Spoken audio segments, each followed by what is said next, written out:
नमस्ते प्रणाम, मैं हूँ आपकी वंदना। स्वागत करती हूँ अपनी यूट्यूब चैनल पे आप सभी का। एक प्यारा सा नाच गीत लेके आई हूँ। कैसे लगेगा कमेंट बॉक्स में जरूर बताइएगा। चुटकुला नाच गीत।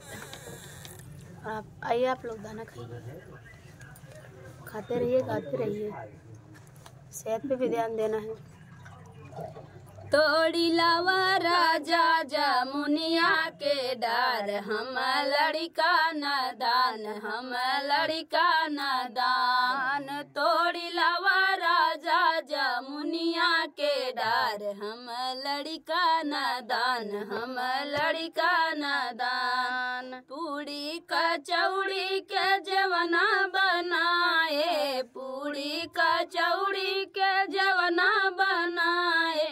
जैलावा राजा बहिनिया के साथ, हम लड़का नादान, हम लड़का नादान। जैलावा राजा बहिनिया के साथ, हम लड़का नादान, हम लड़का नादान। तोड़ी लावा राजा जमुनिया के डार, हम लड़का नादान, हम लड़का नादान।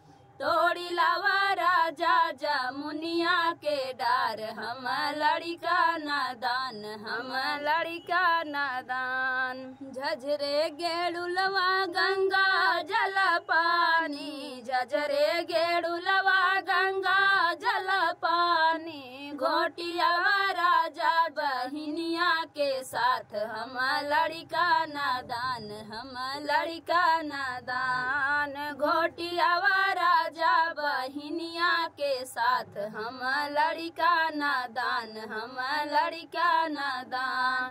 तोड़ी लावा राजा जमुनिया के डार, हम लड़का नादान, हम लड़का नादान। तोड़ी लावा राजा जमुनिया के डार, हम लड़का नादान, हम लड़का नादान।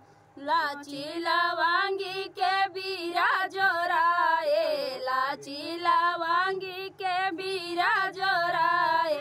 ऊंची लावा राजा बहिनिया के साथ, हम लड़का नादान, हम लड़का नादान।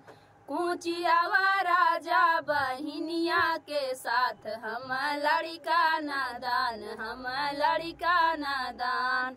तोड़ी लावा राजा जमुनिया के डार, हम लड़का नादान, हम लड़का नादान। तोड़ी लावा राजा जमुनिया के डार, हम लड़का नादान, हम लड़का नादान। तो फ्रेंड, गीत कैसा लगा कमेंट बॉक्स बताना। फिर मिलते किसी नए गाने से। तब तक के लिए बाय बाय दोस्तों। और वो मैं दाना ली हूँ इसीलिए जी लड़ आ रहा है।